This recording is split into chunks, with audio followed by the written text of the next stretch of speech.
नमस्कार। प्रस्तुत है रविंद्रनाथ टैगोर द्वारा रचित गोरा उपन्यास का 16वां भाग। आगे बढ़ने के पहले जानते हैं कहानी अब तक। गोरा और सुचारिता एक दूसरे के प्रति आकर्षित हैं। गोरा इस द्वंद्व से दूर भागने के लिए एक निरुद्देश्य भ्रमण पर चला जाता है। गोरा अपनी यात्रा पर अनेक समाज सेवा का कार्य करता रहता है। उसे पता चलता है कि इतनी विशाल भारतवर्ष का गांव कितना तितर बितर, कितना संकीर्ण, कितना दुर्बल है। घूमते घूमते वह एक मुसलमान गांव में पहुंचता है और उनके ऊपर हो रहे अत्याचार के विरुद्ध गोरा अकेला खड़ा हो जाता है। मैजिस्ट्रेट साहब के यहाँ होने वाले अभिनय के लिए वरदा सुंदरी अपनी लड़कियों के सहित हरान बाबू तथा विनय के साथ मैजिस्ट्रेट साहब के घर पर निमंत्रित रहते हैं।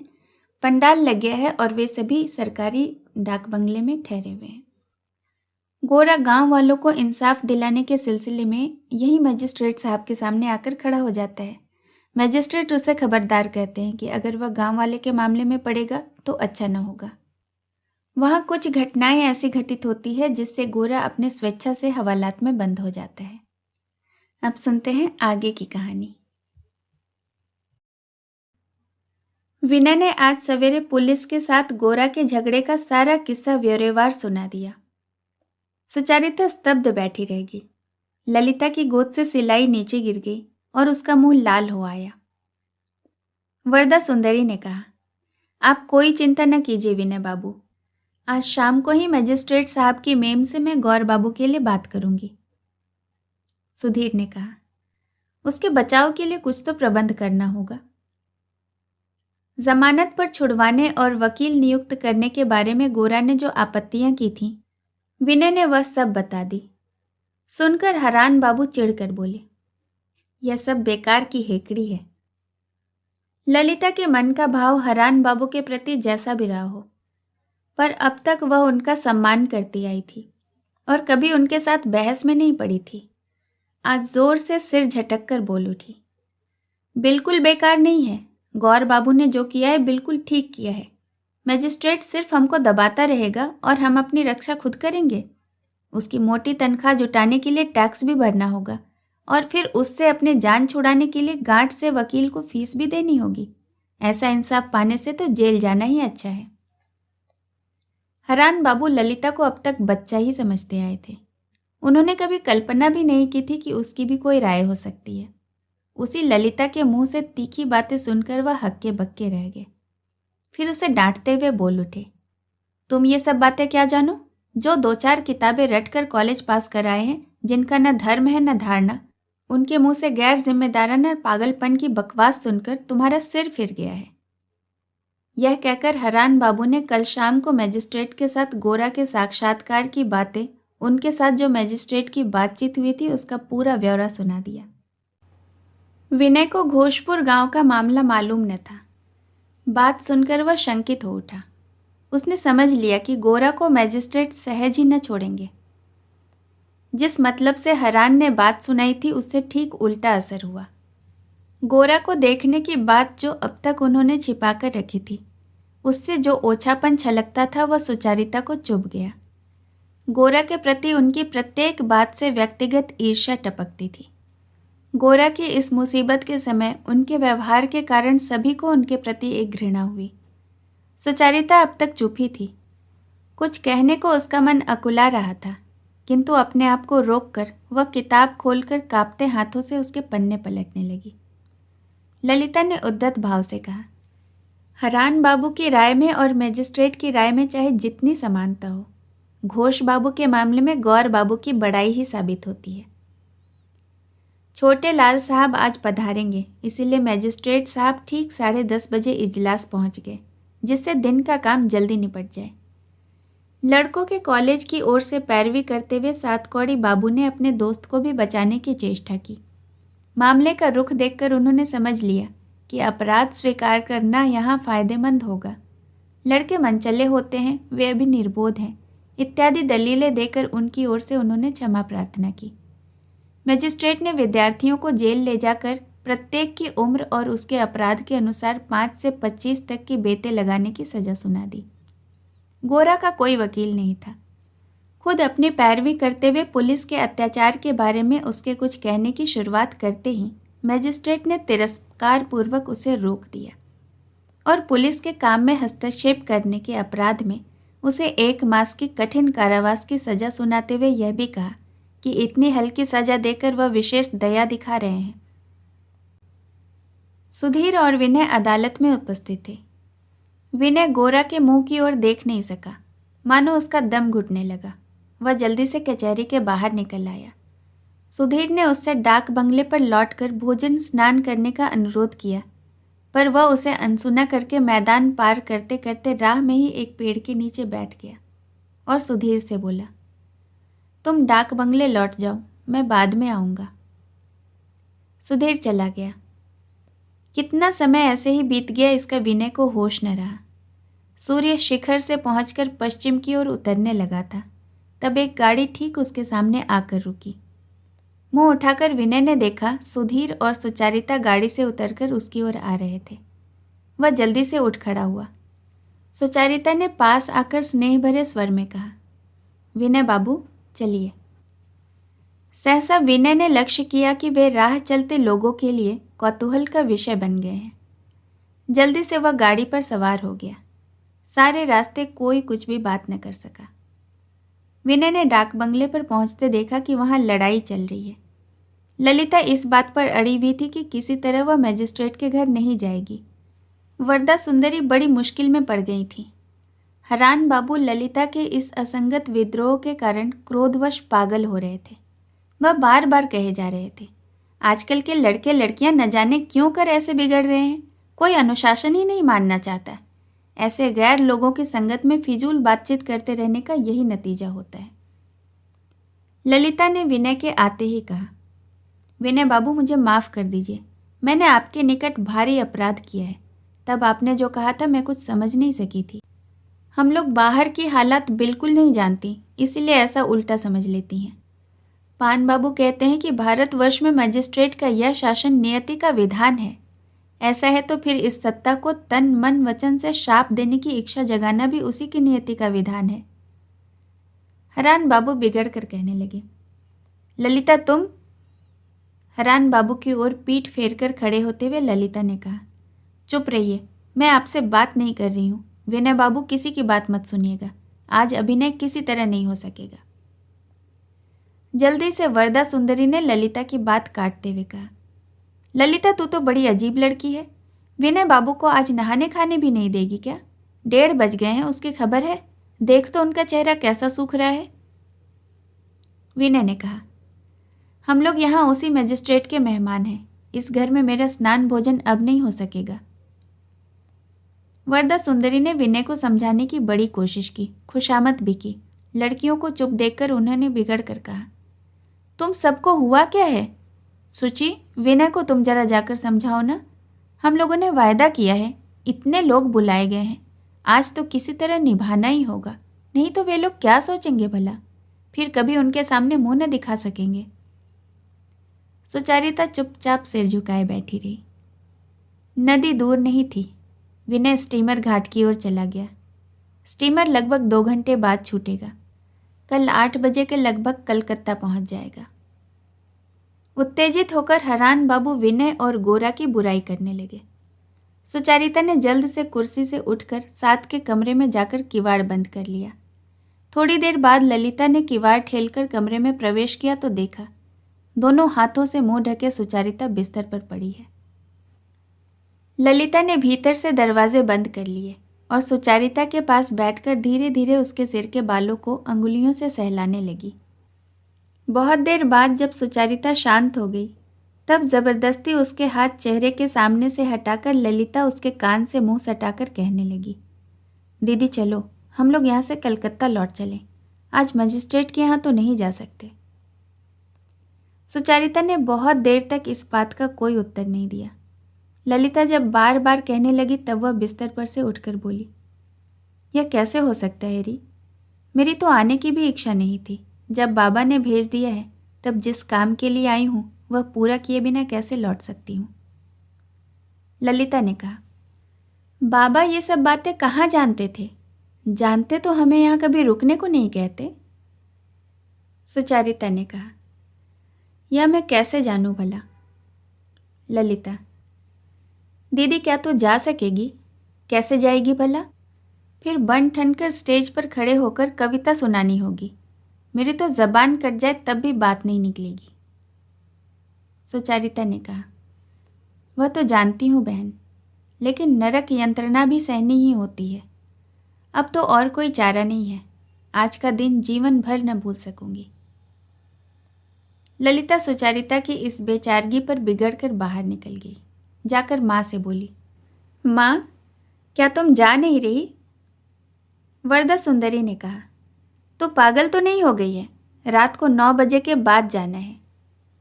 ललिता ने कहा, मैं कलकत्ता जाने की बात कर रही हूँ। वरदा सुंदरी, जरा इस लड़की की बातें तो सुनो। सुधीर से ललिता ने पूछा, सुधीर, तो तुम भी यहीं रहोगे? गोरा की सजा से सुधीर का मन व्याकुल जरूर था, लेकिन बड़े बड़े साहबों के सामने अपनी विद्या दिखाने का लोभ छोड़ देना उसके वश की बात नहीं थी। उसने कुछ अस्पष्ट सा गुनगुना दिया, जिससे यही समझ में आया कि उसे संकोच तो है, पर वह यहीं रह जाएगा। वरदा सुंदरी ने कहा, गड़बड़ी में इतनी देर हो गई, अब और देर से नहीं चलेगा। अब 5:30 बजे तक कोई बिस्तर से उठ न सकेगा। सबको आराम करना होगा, नहीं तो रात को थकान से मुंह सूख जाएगा, देखने में भी अच्छा नहीं लगेगा। उन्होंने यूं कह कर सबको जबरदस्ती सोने के कमरों में जाकर लिटा दिया। सभी सो गए, केवल सुचारिता को नींद न आई और दूसरे कमरे में ललिता भी अपने बिस्तर पर बैठी रही। रह रहकर स्टीमर की सीटी सुनाई देने लगी।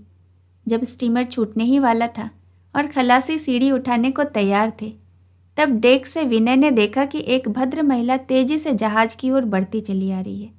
उसकी वेशभूषा से वह विनय को ललिता सी जान पड़ी, किंतु सहसा वह ऐसा विश्वास नहीं कर सका। अंत में ललिता के निकट आ जाने पर जब बिल्कुल संदेह न रहा, तब उसने एक बार सोचा कि शायद ललिता उसे लौटा जाने के लिए आई हो, लेकिन ललिता ही तो मजिस्ट्रेट का निमंत्रण न मानने के लिए अड़ी हुई थी। ललिता स्टीमर पर सवार हो गई। खलासियों ने सीढ़ी उठा ली। शंकित सा विनय ऊपर डेक से नीचे उतरकर ललिता के सामने आ खड़ा हुआ। ललिता बोली, मुझे ऊपर ले चलिए। विस्मित होकर विनय ने कहा, जहाज तो छूट रहा है। ललिता बोली, मैं जानती हूँ, और विनय की प्रतीक्षा न करके सामने की सीढ़ी से ऊपर चली गई। स्टीमर सीटियां देता हुआ चल पड़ा। पहले दर्जे के डेक पर ललिता को आराम कुर्सी पर बिठाकर विनय चुपचाप प्रश्न भरी आंखों से उसके चेहरे की ओर देखने लगा। ललिता ने कहा, मैं कलकत्ते जाऊंगी, यहां मुझसे किसी तरह नहीं रहा गया। विनय ने पूछा, और वे सब?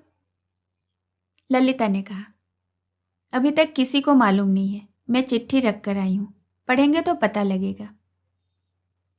ललिता के इस दुस्साहस से विनय चकित हो गया। सकुचाता हुआ सा कहने लगा, किंतु जल्दी से ललिता ने उसे टोकते हुए कहा, जहाज तो छूट गया, अब किंतु परंतु को लेकर क्या होगा? लड़की होकर जन्मी हूं, इसीलिए चुपचाप सब सह लेना होगा, ऐसा मैं नहीं मानती। हमारे लिए भी न्याय अन्याय, संभव असंभव है। आज के न्योते में अभिनय करने जाने से आत्महत्या कर लेना मेरे लिए कहीं ज़्यादा सुखद है। विनय ने समझ लिया कि जो होना था वह तो हो गया। अब इस काम की अच्छाई बुराई सोचकर मन को उलझाने से कोई लाभ नहीं। थोड़ी देर चुप रहकर ललिता ने कहा, देखिए, आपके मित्र गौरमोहन बाबू के प्रति मन ही मन मैंने एक बड़ा अन्याय किया था। न जाने क्यों शुरू से ही उन्हें देखकर उनकी बातों से मेरा मन उनके विरुद्ध हो गया था। वह बहुत ज़्यादा जोर देकर अपनी बातें कहते थे और आप सब लोग मानो उनकी हाँ में हाँ मिला देते थे। मुझे यह देखकर गुस्सा आता रहता था। मेरा स्वभाव ही है, जब देखती हूँ कि कोई बात में व्यवहार में जोर दिखा रहा है तो मैं बिल्कुल सहन नहीं करती।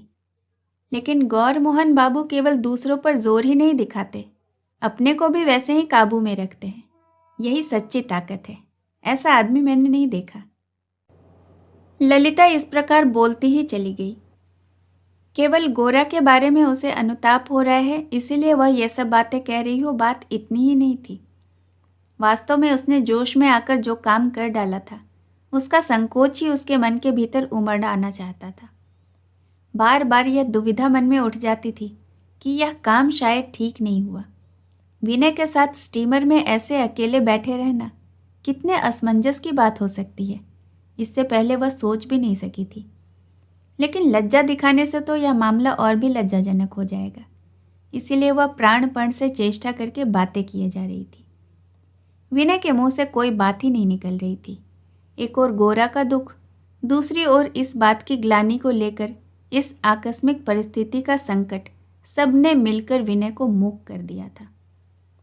पहले कभी ऐसा होता तो ललिता के इस दुस्साहस पर विनय के मन में तिरस्कार का भाव उदित होता, लेकिन आज वैसा नहीं हुआ। इतना ही नहीं, उसके मन में जो विस्मय उदित हुआ था उसमें श्रद्धा भी मिली हुई थी। साथ ही एक आनंद भी था कि उनके सारे गुट में गोरा के अपमान के प्रतिकार के प्रति चेष्टा करने वाले केवल विनय और ललिता ही थे। विनय को तो इसके लिए विशेष कुछ तकलीफ नहीं उठानी पड़ेगी, लेकिन ललिता को अपने काम के फलस्वरूप बहुत दिनों तक कष्ट भोगना पड़ेगा। और इसी ललिता को बराबर विनय गोरा का विरोधी समझता आया था। विनय जितना ही सोचता रहा उतना ही ललिता के इस बिना अंत सोचे समझे साहस पर और अन्याय के प्रति एकांत घृणा के भाव पर विनय को श्रद्धा होने लगी। कैसे क्या कहकर वह इस श्रद्धा को प्रकट कर सकता है, कुछ न सूझा। उसका मन बार बार यह बात करने लगा कि ललिता उसे जो साहसहीन और दूसरे के मुंह जोलने वाला कहकर तिरस्कार करती थी वह ठीक ही था। वह तो कभी किसी विषय में भी अपने सब आत्मीय बंधुओं की निंदा प्रशंसा की उपेक्षा करके साहसपूर्ण आचरण के द्वारा अपना मत प्रकाशित न कर सकता। उसने जो कई बार गोरा को कष्ट पहुंचने के डर से अथवा कहीं गोरा उसे कमज़ोर न समझ ले, इस आशंका से अपने स्वभाव का अनुसरण नहीं किया, और कई बार बाल की खाल उतारने वाली दलीलों से अपने आप को यह भुलावा देने की चेष्टा की कि गोरा की राय उसकी राय है। आज मन ही मन यह स्वीकार करके उसने ललिता को उसके स्वाधीन बुद्धि बल के कारण अपने से कहीं श्रेष्ठ मान लिया।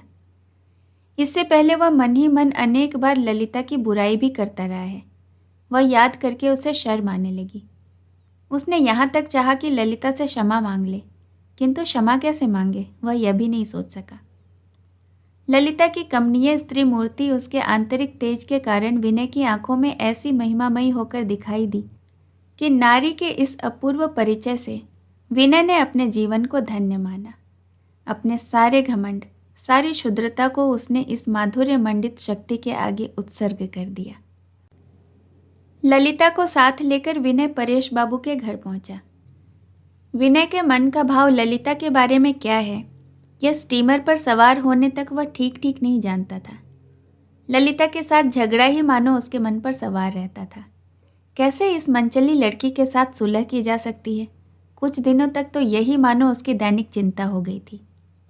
सुचारिता ही पहले पहल विनय के जीवन में संध्या तारक की तरह स्त्री माधुर्य की निर्मल दीप्ति लेकर प्रकट हुई थी। विनय यही समझता था कि इसी भाव के अलौकिक आनंद ने उसकी प्रकृति को परिपूर्णता दी है। लेकिन इस बीच और भी तारे निकल आए और ज्योति उत्सव की भूमिका पूरी करके पहला तारा धीरे धीरे क्षितिज के पार चला गया। यह बात वह स्पष्ट नहीं पहचान सका था। विद्रोही ललिता जिस दिन स्टीमर पर सवार हुई उस दिन विनय के मन में आया कि ललिता और मैं एक ओर होकर मानो संसार के प्रतिकूल खड़े हैं। इस घटना के द्वारा और सबको छोड़कर ललिता उसी के पार्श्व में आ खड़ी हुई है, यह बात विनय किसी तरह नहीं भूल सका। चाहे जिस भी कारण से हो, चाहे जिस उपलक्ष्य से हो, ललिता के लिए विनय आज केवल बहुत से लोगों में मात्र एक नहीं रहा है। ललिता के पार्श्व में अकेला वही है, एकमात्र वही है। सारे आत्मीय स्वजन दूर हैं, वही निकट है। इसी निकटता का पुलक भार स्पंदन बिजली चमकते मेघ की भांति उसके हृदय में गड़गड़ाने लगा। जब ललिता पहले दर्जे के केबिन में सोने चली गई तब विनय अपनी जगह पर सोने के लिए नहीं जा सका। उसी केबिन के बाहर डेक पर जूते उतारकर वह निशब्द पैरों से टहलता रहा। स्टीमर में ललिता पर कोई मुसीबत आने की जरा संभावना नहीं थी, किंतु विनय अचानक मिले अपने इस नए अधिकार का पूरा अनुभव करने के लिए अनावश्यक मेहनत किए बिना नहीं रह सका। गहरी अंधेरी रात, तारों से सजा हुआ मेघ शून्य आकाश, किनारे की तरु श्रेणी मानो रात के आकाश की सघन काली सुनसान दीवार पर निश्चल खड़ी थी।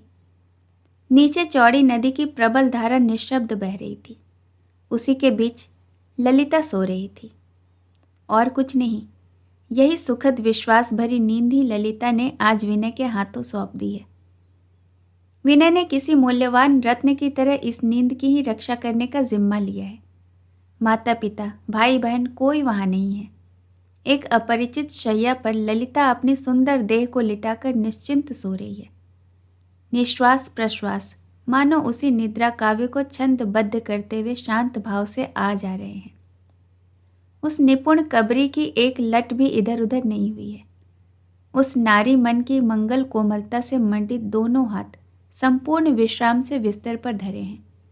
दोनों कुसुम सुकुमार तलवे मानो किसी उत्सव के अवसान संगीत की तरह अपनी सब रमणीय गति चेष्टाओं को स्तब्ध करके बिस्तर पर सटे हुए रखे हैं।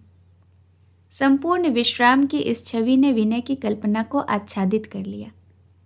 तारों भरे निशब्द अंधेरे से घिरे हुए इस आकाश मंडल के बीचों बीच ललिता का यह नींद, यह सुडौल सुंदर संपूर्ण विश्राम जैसे सीप में मोती सो रहा हो। आज यह विनय को जैसे संसार का एकमात्र ऐश्वर्य जान पड़ा। मैं जाग रहा हूँ, मैं जाग रहा हूँ। विनय के भरे हुए हृदय से यह वाक्य अभय की शंख ध्वनि की भांति उठकर अनंत आकाश की अनिमेष जागृति परम पुरुष की नीरव वाणी के साथ घुलने लगा। कृष्ण पक्ष की इस रात्रि में एक और बात बार बार विनय को कचोट रही थी कि आज रात गोरा जेल में है। आज तक विनय गोरा के सभी सुख दुख में हिस्सा लेता आया है। यही पहला अवसर है कि ऐसा नहीं हुआ। जेल की सजा गोरा जैसे व्यक्ति के लिए कुछ नहीं है, यह विनय जानता था। लेकिन इस मामले में शुरू से अंत तक कहीं भी विनय का गोरा के साथ योग नहीं रहा। गोरा के जीवन की यही एक ऐसी घटना थी जिससे विनय का कोई संपर्क नहीं रहा। दोनों बंधुओं में जीवन की धारा इसी जगह पर आकर अलग हो गई है। जब फिर मिलेगी तब क्या इस विच्छेद की रिक्ति को भर सकेगी? बंधुत्व की पूर्णता क्या यहाँ आकर खंडित नहीं हो गई? जीवन का एक ऐसा अखंड, ऐसा दुर्बल बंधुत्व विनय आज की रात एक साथ ही अपने जीवन के एक पक्ष की शून्यता और दूसरे पक्ष की पूर्णता का अनुभव करता हुआ जैसे प्रलय सृजन की संधि काल में स्तब्ध होकर अंधकार की ओर ताकता रहा। यह बात अगर सच होती कि गोरा की यात्रा में विनय संयोगवश ही साथ नहीं दे सका अथवा उसके जेल जाने पर दैवयोग के कारण ही विनय उसके दुख में संभागी नहीं हुआ, तब इनसे उनकी मित्रता को क्षति नहीं पहुंचती। किंतु गोरा जिस यात्रा पर निकला और विनय अभेय करने गया, यह कोई आकस्मिक घटना नहीं थी। विनय के सारे जीवन की धारा एक ऐसे रास्ते पर आ पड़ी जो उनकी पहली दोस्ती का रास्ता नहीं। इसी कारण इतने दिन बाद यह बाह्य विच्छेद भी संभव हो सका। किंतु अब कोई दूसरा उपाय नहीं। सत्य को और अस्वीकार नहीं किया जा सकता। गोरा के साथ एक ही अविच्छिन्न रास्ते पर एक मन से होकर चलना आज विनय के लिए सत्य नहीं रहा। किंतु गोरा और विनय के चिर जीवन का स्नेह क्या इस पथ भेद से ही नष्ट हो जाएगा? विनय के हृदय को इस शंका ने कपा दिया। वह समझता था कि उसकी सारी दोस्ती और सारे कर्तव्य को गोरा एक ही लक्ष्य की ओर खींचे बिना नहीं रह सकेगा। प्रचंड गोरा, उसकी इच्छा इतनी प्रबल होती है। जीवन के सब संबंधों द्वारा अपनी उस इच्छा को ही सर्वोपरि रखकर वह यात्रा पथ पर बढ़ता जाएगा। गोरा की प्रकृति को विधाता ने ऐसे ही राजमहिमा प्रदान की है। घोड़ा गाड़ी परेश बाबू के घर के दरवाजे पर आकर रुकी। उतरते समय ललिता के पैर कांप रहे थे और घर में प्रवेश करते समय उसने यत्नपूर्वक अपने आप को कड़ा कर लिया है, यह विनय स्पष्ट देख सका। झोंक में आकर ललिता ने जो काम कर दिया है उसमें उसका अपराध कितना है इसका ठीक ठीक अनुमान वह स्वयं नहीं कर पा रही थी। इतना ललिता जानती थी कि परेश बाबू उससे ऐसी कोई बात नहीं कहेंगे जिससे स्पष्टता फटकारा जा सके। किंतु परेश बाबू के इस तरह चुप रह जाने का ही उसे सबसे अधिक डर था। ललिता के इस संकोच को लक्ष्य करके विनय यह निश्चित नहीं कर सका कि ऐसे मौके पर उसका कर्तव्य क्या है। उसके रहने पर ललिता का संकोच और अधिक होगा या नहीं, इसकी पड़ताल के लिए उसने कुछ दुविधा के स्वर में ललिता से कहा, तो अब मैं चलूं? विनय को मन ही मन ललिता का यह व्यग्र अनुरोध बहुत अच्छा लगा। ललिता को घर पहुंचा देते ही उसका कर्तव्य पूरा नहीं हो गया है। इस एक आकस्मिक घटना से उसके जीवन का ललिता के साथ एक विशेष गठबंधन हो गया है। यही ध्यान करके विनय मानो एक विशेष दृढ़ता के साथ ललिता के पार्श्व में खड़ा हुआ। उसके प्रति ललिता की इस निर्भरता की कल्पना एक स्पर्श से उसके शरीर में रोमांच का संचार करने लगी। उसे लगा ललिता ने जैसे उसका दाहिना हाथ कसकर पकड़ कर रखा हो। ललिता के साथ इस संबंध की पुलक से उसका पौरुष जाग उठा। मन ही मन उसने सोचा कि ललिता की इस असामाजिक हठधर्मिता के कारण परेश बाबू बिगड़ेंगे, ललिता को डांटेंगे। उस समय विनय यथा सामर्थ्य सारा दायित्व अपने ऊपर ले लेगा। सारी भर्त्सना निसंकोच अपने ऊपर लेकर कवच की भांति ललिता की रक्षा करने को वह तैयार रहेगा। हालांकि ललिता के मन का सही भाव विनय नहीं समझ सका।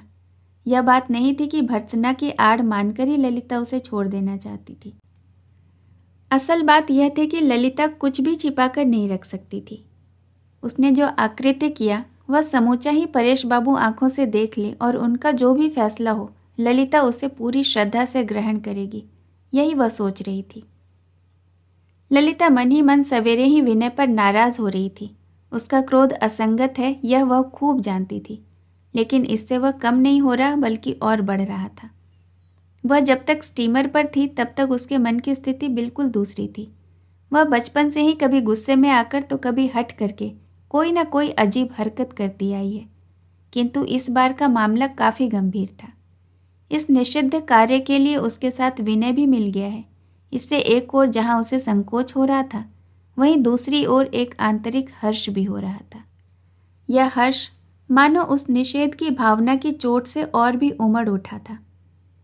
एक बाहर के व्यक्ति का आज उसने ऐसे आश्रय लिया है, उसके इतने निकट आ गई है कि उन दोनों के बीच घर के लोगों की कोई उपस्थिति ही नहीं रही है। इसमें काफ़ी घबराहट का कारण भी था, लेकिन विनय की स्वाभाविक भद्रता ने ऐसी संयत मर्यादा पैदा कर दी थी कि इस आशंका भरी अवस्था में भी ललिता विनय के सुकुमार शील का परिचय पाकर बहुत आनंदित हो रही थी। यह वह विनय नहीं था जो उनके घर पर बिना संकोच सबके साथ हंसी मजाक करता रहता था, जिसकी बातों का अंत नहीं था, जो घर के नौकरों तक से निर्बाध आत्मीयता बना लेता था, जहाँ सतर्कता के नाम पर वह बड़ी आसानी से ललिता के और भी निकट आ सकता था, वहाँ वह एक दूरी का निर्वाह करता रहा था। यह एहसास उसे ललिता के हृदय के और भी निकट ले आया था। स्टीमर के केबिन में रात को अनेक चिंताओं के कारण अच्छी तरह वह सो नहीं पाई थी। करवटें लेते लेते अंत में जब उसे लगा कि अब रात बीत गई होगी, तब धीरे धीरे उसने केबिन का दरवाज़ा खोलकर बाहर झांका। भोर का ओस भीगा अंधकार तब तक भी नदी के आकाश और किनारे की वन श्रेणी को ढके हुआ था। अभी अभी एक शीतल झोंका नदी के जल के लहरों से कलकल स्वर में उठने लगा था और निचले तल्ले पर इंजन रूम से खलासियों के काम शुरू करने की हलचल के लक्षण दिख रहे थे। केबिन के बाहर आकर ललिता ने देखा पास ही बेत की कुर्सी पर एक गर्म चादर ओढ़े बैठा विनय सोया हुआ है। देखकर ललिता के हृदय की धड़कन तेज हो गई। सारी रात वह वहीं बैठकर विनय का पहरा देता रहा है। इतना पास फिर भी इतनी दूर। ललिता कांपते पैरों से डेग के केबिन की ओर लौट गई। दरवाजे के पास खड़ी होकर उस हेमंती प्रत्यूष के अंधेरे में लिपटे अनजान नदी दृष्टि के बीच अकेले सोए हुए विनय की ओर ताकती रही। सामने की ओर आकाश के घेरे विनय की नींद की रखवाली करते हुए से जान पड़े। एक अनिर्वचनीय गंभीर माधुर्य से उसका हृदय मानो लबालब भर गया। एकाएक उसकी आंखों में आंसू क्यों उमड़ आए, यह ललिता स्वयं भी न समझ सकी। जिस ईश्वर की उपासना करना उसने पिता से सीखा है, उसी ने जैसे ललिता को अपने दाहिने हाथ से छू दिया हो। मानो नदी के तरु पल्लवों से छाए हुए निद्रित किनारे पर जब रात के अंधकार के साथ एक नए आलोक का प्रथम रहस्यमय मिलन हो रहा हो, उसी पवित्र मिलन क्षण में नक्षत्रों से भरी सभा में कोई महावीणा दुस्सह आनंद पीड़ा के दिव्य स्वर में बज उठी हो। नींद में ही अचानक विनय का कुछ हाथ हिला। ललिता जल्दी से केबिन का दरवाज़ा बंद करके बिस्तर पर लेट गई। उसके हाथ पैर मानो ठंडे पड़ गए। काफ़ी देर तक अपने हृदय की धड़कन को वह वश में न कर सकी। अंधेरा दूर हो गया। स्टीमर चल पड़ा था। ललिता हाथ मुंह धोकर तैयार होकर बाहर आई और रेलिंग पकड़कर खड़ी हो गई। विनय भी पहले से ही जहाज की सीटी से जागकर तैयार होकर पूर्वी छोर पर प्रभात की पहली किरण के चमकने की प्रतीक्षा में खड़ा था। ललिता के बाहर आते ही संकुचित होकर वह हट जाने का उपक्रम कर ही रहा था कि ललिता ने पुकारा, विनय बाबू। विनय के पास आते ही ललिता ने कहा, शायद आप रात को अच्छी तरह सो नहीं सके। विनय ने कहा, मजे से सोया। दोनों में फिर कोई बातचीत नहीं हुई। ओस से भीगे हुए कासवन के पीछे से अरुण सूर्योदय की सुनहरी छटा फैलने लगी। इन दोनों ने जीवन में ऐसा प्रभात कभी नहीं देखा था। उन्हें आलोक ने ऐसे कभी नहीं छुआ था। आकाश निपट शून्य नहीं है, वह मौन विस्मय भरे आनंद से सृष्टि की ओर अनिमेष देख रहा है। यह उन्होंने पहले कभी नहीं जाना। आज मानो दोनों की आंतरिक चेतना ऐसी जाग गई कि सारे जगत के अंतर्निहित चैतन्य से उनका अंग अंग छू रहा था। दोनों में से कोई भी कुछ बोल न सका। जब स्टीमर कलकत्ता पहुंची तो विनय ने घाट पर गाड़ी तय की और ललिता को भीतर बिठाकर खुद कोचवान के पास बैठा। यही दिन के समय कलकत्ता की सड़क पर गाड़ी में जाते जाते ललिता के मन में क्यों उल्टी हवा बहने लगी, यह कौन बता सकता है। इस संकट के समय भी स्टीमर पर विनय का होना, विनय के साथ ललिता का इस प्रकार जुड़ जाना, विनय का अभिभावक की तरह उसे गाड़ी में बिठाकर घर पहुंचाना, ये सारी बातें उसे पीड़ा पहुंचाने लगी। घटनावश उसके बारे में विनय को एक जिम्मेदारी का अधिकार मिल जाए, यह उसे असहाय जान पड़ रहा था। ऐसा क्यों हुआ? रात का वह संगीत दिन के कर्म क्षेत्र के समक्ष आने पर ऐसे कठोर स्वर के साथ क्यों रुक गया? दरवाजे पर आकर जब विनय ने संकोच करते हुए पूछा, तो मैं चलूं? तो ललिता का क्रोध और भी भड़क उठा। उसने सोचा विनय बाबू समझ रहे हैं कि उन्हें साथ लेकर पिता के सामने जाती हुई मैं घबरा रही हूँ। इस मामले में उसके मन में जरा भी दुविधा नहीं है। इसी बात को बलपूर्वक प्रमाणित करने के लिए और सारी बात पिता के सामने पूर्ण रूप से उपस्थित करने के लिए उसने विनय को अपराधी की तरह दरवाजे से ही विदा होकर लौटने नहीं दिया। वह विनय के साथ अपने संबंध को पहले जैसा ही साफ कर देना चाहती है। बीच में कोई संकोच या कुंठा शेष रहने देकर वह अपने को विनय के सामने छोटा नहीं करना चाहती। सतीश कहीं से विनय और ललिता को देखते ही दौड़ा हुआ आया। दोनों के बीच खड़े होकर दोनों का हाथ पकड़ता हुआ बोला, क्यों, बड़ी दीदी नहीं आई? शेष कहानी अगले भाग में। कहानी में मेरे साथ अंत तक बने रहने के लिए आपका बहुत बहुत धन्यवाद।